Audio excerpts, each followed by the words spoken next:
Hello, children. By the grace of God, we've entered the new year 2021. Last year was a challenging one. So, even now, some of us have some trepidation, some apprehensions, and questions about the new year. How will it be? Better or worse? Well, there's an unknown future before us. But I'd like to quote Corrie ten Boom, the Holocaust survivor, who said, "Never be afraid to trust an unknown future to an all knowing God." Yes, we are going to highlight this point in our story also today, that God is our refuge and strength and a very present help in trouble. தேவன் நமக்கு அடைக்கலமும் பலனும் ஆபத்து காலத்தில் அனுகூலமான துணையுமானவர். Okay then, let's go to Texas, the second biggest state in the United States. Texas is known for its oil and cattle, but its greatest natural resource is its waters. Yes, Texas has lots of rivers, man-made lakes, and reservoirs. What is the function of the reservoir? இந்த நீர்த்தேக்கங்கள் flood water store பண்ணி in times of drought irrigationக்கு supply பண்ணும். So இப்படிப்பட்ட ஒரு நீர்த்தேக்கத்தை தான் இப்போ நம்ம பார்க்க போகிறோம். Let's go to Tigner reservoir. இந்த Tigner reservoir always teems with life. Lots of varieties of fish like largemouth bass, bluegills, the catfish, and alligators. நம்ம தமிழில் முதலன்னு சொல்கிறோம்ல, இங்கிலீஷில் சொல்லும்போது there is a difference. Alligator and crocodile. Alligators are found only in China and the US, whereas crocodiles are found all over the world. எப்படி தெரியுமா differentiate பண்ணலாம்? Alligators have broader snouts, ஒரு U-shaped snout, whereas crocodiles have a narrow and pointed snout, a V-shaped snout. So வாய் மூடி இருக்கும்போது alligator lower ஜாவில் இருக்க டீத்தெல்லாம் தெரியாது. ஆனால் crocodile மவுத் க்ளோஸ் பண்ணியிருந்தா கூட அந்த லோவர் ஜாவில் இருக்கிற டீத்தெல்லாம் வெளியில் ஜட் பண்ணிகிட்ருக்கோம். So it look like it's having a toothy grin. Moreover, alligators are always found in fresh water, crocodiles in salt water. And alligators are darker in color, smaller than crocodiles, and faster than crocodiles. Crocodiles பெரிய size கூட grow பண்ணும். The largest crocodile is supposed to be 20 feet long. So, temperament-wise, the crocodiles are very aggressive. They can attack even without provocation. ஆனால் alligators are sort of timid. இந்த Tickner ரிசர்வாயரில் நிறைய alligators இருந்துச்சு. They multiplied so much that the wildlife board or department decided to control their numbers. எப்படி control பண்ணுறது? அந்த June July தான் அவங்க breeding season. அந்த டைம் அந்த எக்ஸ் எல்லாம் ரிமூவ் பண்ணிடுவாங்க. அப்போ அடுத்த ஜென்ரேஷன் வராதில்ல, அதுக்காக இதை செய்கிறதுக்கு அவங்க சம் லைசன்ஸ்ட் பீப்புளை யூஸ் பண்ணுவாங்க. One such licensed person was Mark Potter. அவர் தான் நம்ம கதையுடைய மெயின் கேரக்டர். மார்க் போட்டர் ரொம்ப ப்ரொஃபஷ்னலாக அதை செய்வார். அவருடைய அப்பா ஜாக் போட்டரும் ஒரு ஏவிட் alligator ட்ராப்பர். ஸோ எல்லா இடத்துக்கும் அவங்க அப்பாவுடைய மார்க் போவார். மார்க்குடைய பிரதர் பாலும் போவார். They respected their dad so much. Zach only taught them how to swim, how to fish, and everything. ரெண்டு பாய்ஸுமே சின்ன பிள்ளைங்களாக இருந்தப்போவும் சரி, பெரியவங்களான பிறகும் சரி, அவங்க பேரண்ட்ஸை ரொம்ப ரெஸ்பெக்ட் பண்ணுவாங்க, ரொம்ப ரிகார்ட் பண்ணுவாங்க. அவங்களுக்கு அவங்க எந்த மேஜர் டெசிஷன் எடுக்கணுன்னாலும் பேரண்ட்ஸ் அட்வைஸ் கேட்பாங்க. ஸோ நீங்கள் கூட சில்ட்ரன் ஆல்வேஸ் ரிமெம்பர், எப்போதுமே இந்த உலகத்தில் காடுக்கு அடுத்தபடி உங்கள் மேலே அதிக அக்கறை உள்ளவங்க உங்கள் பேரண்ட்ஸ் தான். So always remember to respect them, to regard them and to obey them. Well, coming back to the story. In the year 2004, January, Zach Porter passed away. அது வரைக்கும் என்ன அவுட்டோர் ஆக்டிவிட்டினாலும் ஜாக்கோட தான் போவார் mark. Mark grew up in the marshes and he loved the place. இந்த வருஷம் அவர் x collect பண்ணணும்.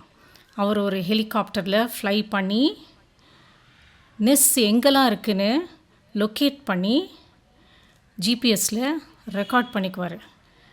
So அந்த year அவர் போகும்போது எல்டர் பிரதர் பால்கிட்ட கேட்டார், will you come with me?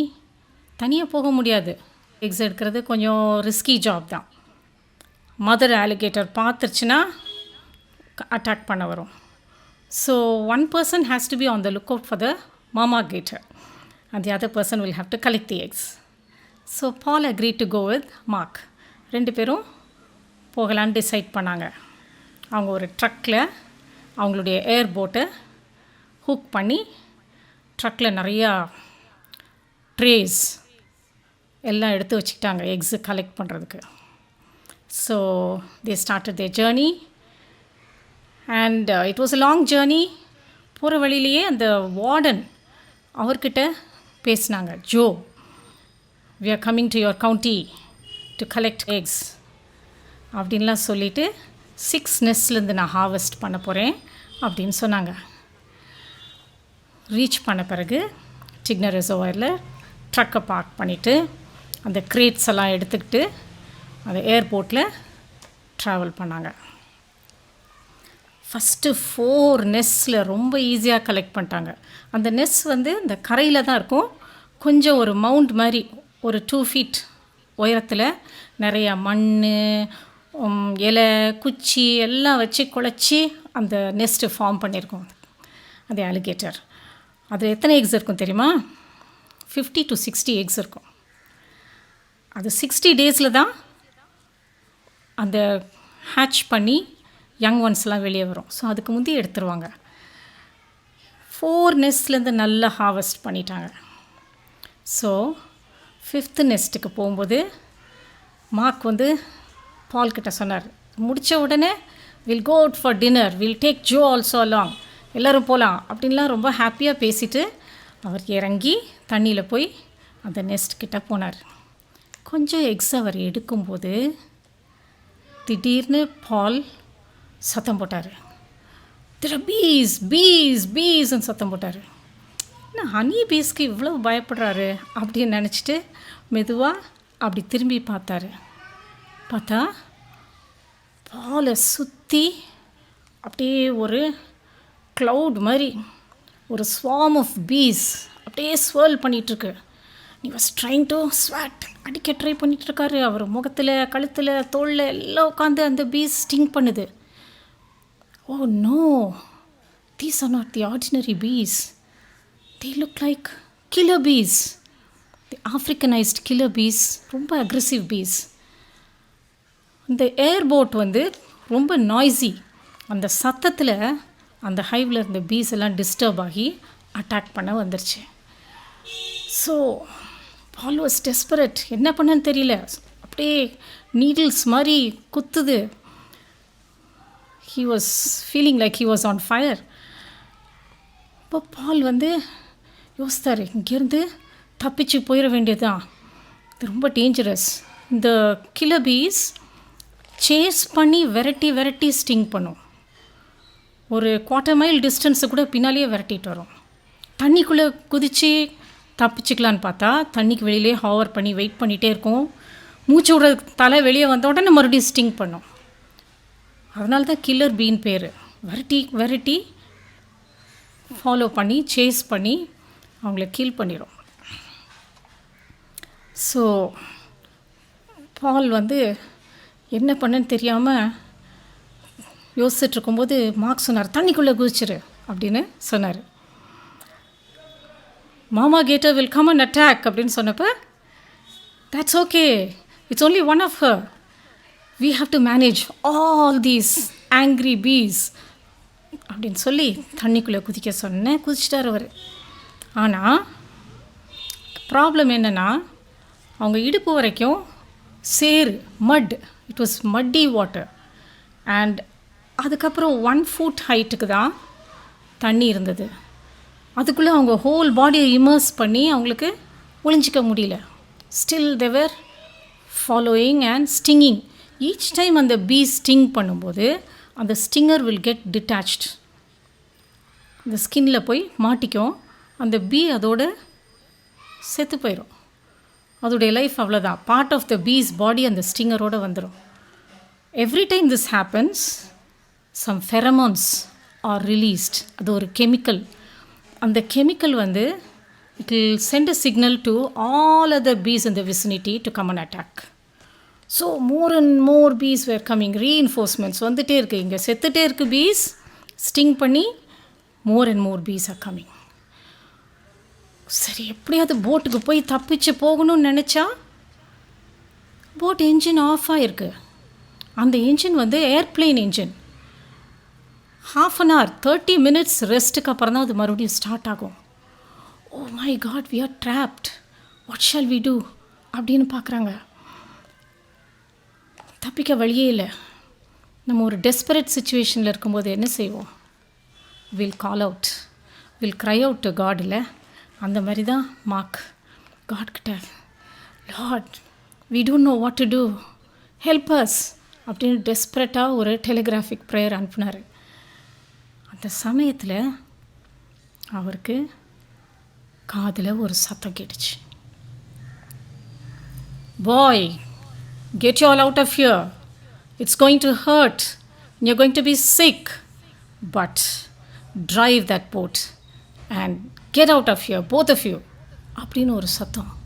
It sounded exactly like his daddy's voice. All along அவருடைய லைஃப்பில் அவர் டேடி சொன்னதுக்கு ரெஸ்பெக்ட் கொடுத்துருக்காரு, ஒபே பண்ணியிருக்காரு. So immediately he wanted to do it. எப்படி போகிறது போட்டுக்கு?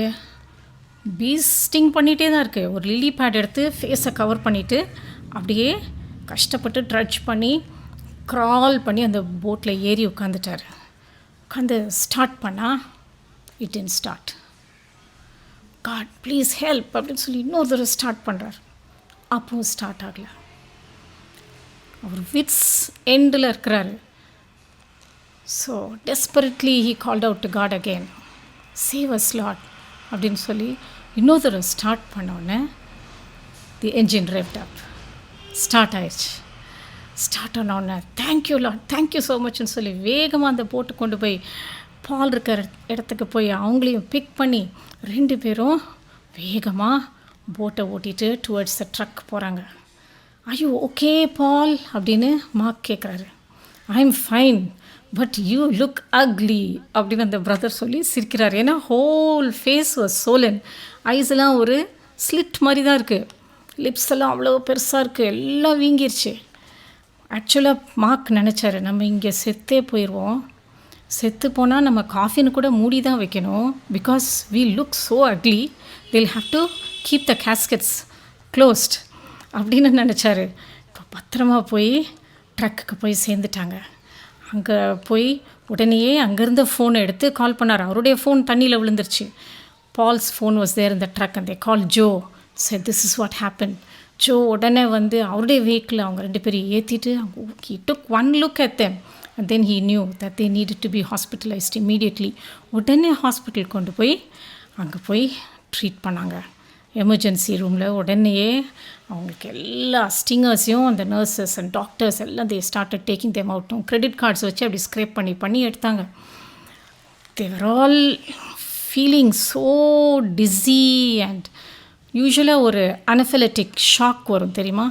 நிறைய பீஸ் ஸ்டிங் பண்ணிட்டா people will go into a shock. It can be life threatening. Sometimes the heartbeat will slow down, they'll feel dizzy, they'll faint, and the tongue and the throat எல்லாம் அப்படியே swollen ஆயிரும். They won't be able to breathe. So இம்மீடியட்டாக அவங்களுக்கு injections போட்டு அந்த shock வராமல் prevent பண்ணி அவங்களுக்கு பெயினுக்கு வந்து பெயின் கில்லர்ஸ் கொடுத்து அவங்கள ட்ரீட் பண்ணாங்க. பாலுடைய இயரில் அப்பர் லோபில் 45 ஸ்டிங்கர்ஸ் இருந்துச்சு. அந்த நர்சஸ் ஒன்று ஒன்றா எடுத்தாங்க. அதே மாதிரி மாக்குடைய இயர்ஸ்லேருந்து 2 டெட் பீஸை வெளியே எடுத்தாங்க. திடீர்னு ஒரு 3rd பீ உயிரோட பறந்து வெளியே வந்துச்சு. அவ்வளோதான். அந்த nurses started screaming and Mark and Paul were thinking, for one little bee you are screaming so much and we faced thousands. By the grace of God, they got well. The next day they were discharged, but they could have died. There, all alone, they could have died. But God saved them, because in the airplane engine will not start usually. Only after a time of 30 minutes it will start again. But God helped them. So, நம்ம கூட பைபிளில் ஒரு வசனம் இருக்குது தெரியுமா? Psalm 50 and verse 15. It says, ஆபத்து காலத்தில் என்னை நோக்கி கூப்பிடு, நான் உன்னை விடுவிப்பேன், நீ என்னை மகிமைப்படுத்துவாய். Call upon me in the day of trouble. I will deliver you and you shall glorify me. Yes, that's what they did. Wherever they went, they witnessed. They shared this story of God's help in their time of trouble. God நமக்கு கூடவே இருக்கிறாரு. We can count on him. நான் உனக்கு போதித்து நீ நடக்க வேண்டிய வழியை உனக்கு காட்டுவேன், உன்மேல் என் கண்ணை வைத்து உனக்கு ஆலோசனை சொல்லுவேன் சொல்லியிருக்கிறாரு. இந்த இயரில் அவர் நம்மோடு இருக்கிறாரு, நம்ம பாதுகாப்பார், நமக்கு ஆலோசனை கொடுப்பார். அந்த பாட்டை நம்ம இப்போ கேட்கலாம். Bye children.